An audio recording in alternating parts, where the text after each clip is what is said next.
Show me a time. It doesn't exist.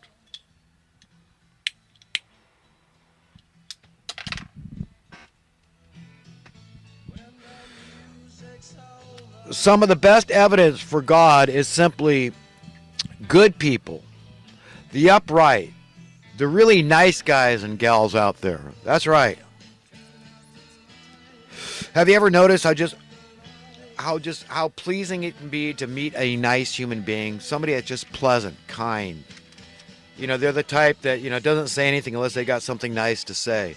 So they're going to be so tactful. If they disagree with somebody, they're going to be so tactful, you're never even going to know, because they're so pure in heart that the only way they would ever kill anybody is with kindness. And this is what I'm talking about here. Just nice guys. Nice guys rate high in my book. Jesus was a nice guy. People didn't see it like that always when he was turning over the money changer's table. But he had to make a point. He had to put an exclamation point, at the end of the sentence of what he was saying.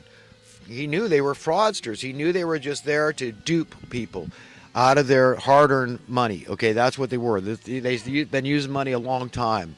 But what he objected to was these people that were just duping them. They were just taking them. They were just big, fat, blood-sucking leeches by trickery and deceit, duplicity. Okay, that's all they really were selling. It's the same thing today. That's what the whole money lending industry is all about. It's a scam. The whole thing, the whole system is based on fraud. Okay, and it is untenable. We cannot have the wealth being concentrated in fewer and fewer hands. How in the world is that ever going to work without great misery? And since we are all inextricably interconnected, we're all going to get our share of lemon sucking.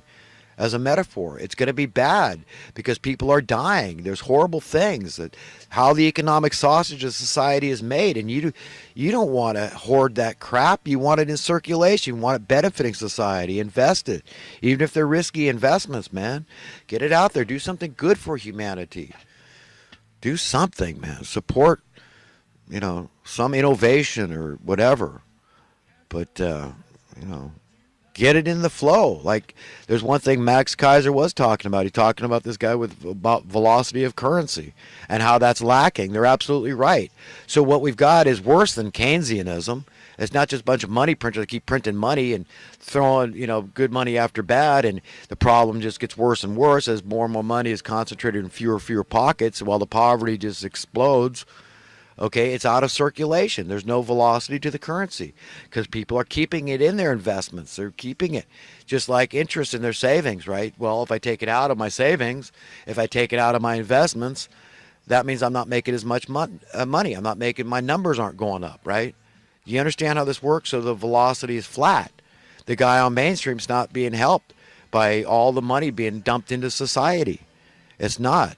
Once it goes through the economic sluice, the economic fabric of society, it's landing in fewer and fewer pockets. Hence, the wealth and income disparity gap keeps growing and growing and growing. And we keep beating our heads against the wall, pretending this is going to work by tweaking the system a little here or there. I mean, it doesn't hurt to try. Tax cuts a good start, and I want to see some progress. I want to see some meat. I want to see the beef, the evidence. Through currency inflation, by way of cost of living deflation. That's the only hope we have of fixing this politically. That's the evidence you got to look for. The freest I've ever felt was simply knowing how things, economically speaking in particular, would work if I had my way. Because as I know, it would be God's way. Because I know it would be God's way. It would be God's way. In other words, this whole idea of being born with a silver spoon in our mouths, all of us from birth. I mean, heck, if you're okay with anybody, and a whole lot of people are born with a silver spoon in their mouth, if you're okay with that, there's nothing wrong, parents leaving their children their fortune and all this, then you should be 100% okay with God the Father leaving his children his wealth. The planet belongs to God. There's the logic behind it. All the infrastructure, all the accumulated wealth belongs to God because it was God that created the humans, that created the infrastructure and all the technology. There's the logic behind it. So you should be okay with everybody being born rich. Get used to that idea. That money has nothing. It has nothing. Need have nothing to do with wealth or richness or prosperity. Okay, it's a state of mind. It's an understanding. It's empowerment by the truth, by the true reality. A contrite, humble attitude combined with a conciliatory spirit mixed with truth and love is a powerful weapon. You'll be free once he is free and she is free when we are free. That was the thought I had last week when the tape ended. I'm going to hurry up. I've got less than 5 minutes now to finish up my thoughts this week. When or if you ever bless others, do you bless selectively or unconditionally?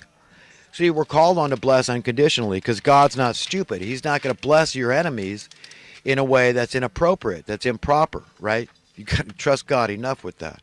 So you don't have to be any man's enemy. It doesn't mean they're going to like you. They might hate you, but it's unwarranted because you're blessing them. You want the best for them. It's a beautiful thing. I consider myself a good liberal and also a good conservative. I'm considered very radical because I actually believe in doing the math, you see. Because I talk about, get rid of that Section 8, $50 billion a year, just buy people houses, fix the problem, and then the taxpayers save that $50 billion. Hence, your tax dollars inflate in value, increase in worth through cost of living deflation. Tax decreases, yes.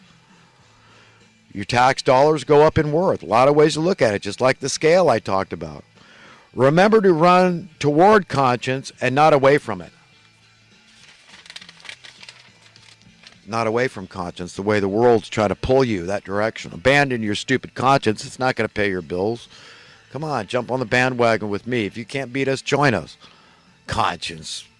Who needs that? How long, I wonder, has there been a cost of living, a.k.a. the cost to exist? Well, I don't think there's ever been a time in history you could find when this was an issue of people trying to concentrate their wealth.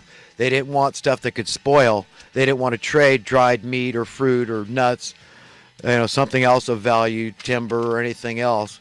Okay, that was too much work for them. Okay, and so they had to cause trouble. They wanted that advantage. This going on since as far back as history goes. Blessing those whom curse unduly, the cross the upright must bear.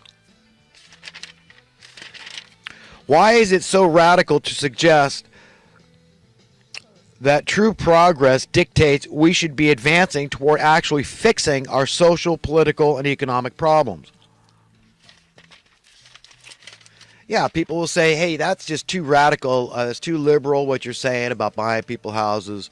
Even though, to not do it is shooting myself in the foot, cutting my own throat.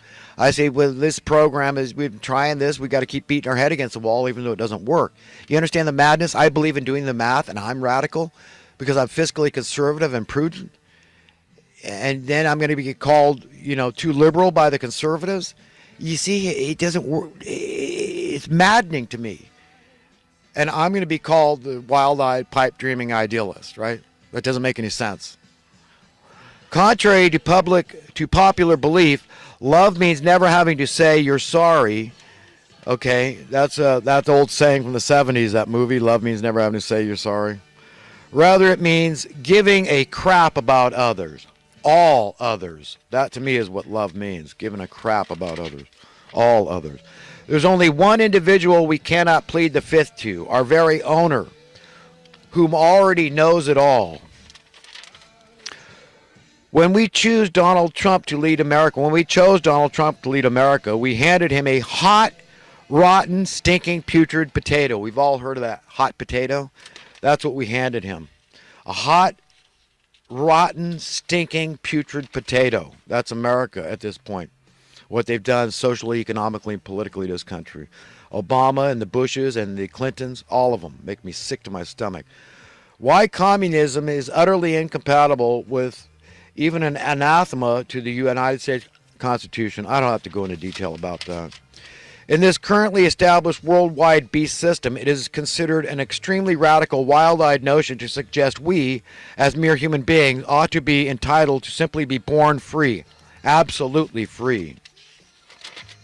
Although it is clear that being an idealist is not only okay, but in fact good, we've been trained that if you're an idealist, you're a wild-eyed, pipe-dreaming loon. My message to the government, quote, whoever in the hell that may be, how about for a change fixing the damn problems instead of creating, subsidizing, and growing the problems? If you were a drowning man, would you first ask your rescuer, are you a Trump supporter or are you a libtard whom wishes Hillary won? You see these things that people are so divided about. But would they ask somebody saving their life what they were? No, they wouldn't. Do people ever ask, is God a conservative or a liberal? Or is God a capitalist or a socialist? Or is God a Democrat or a Republican? If not, why not? Because they know it'd be stupid.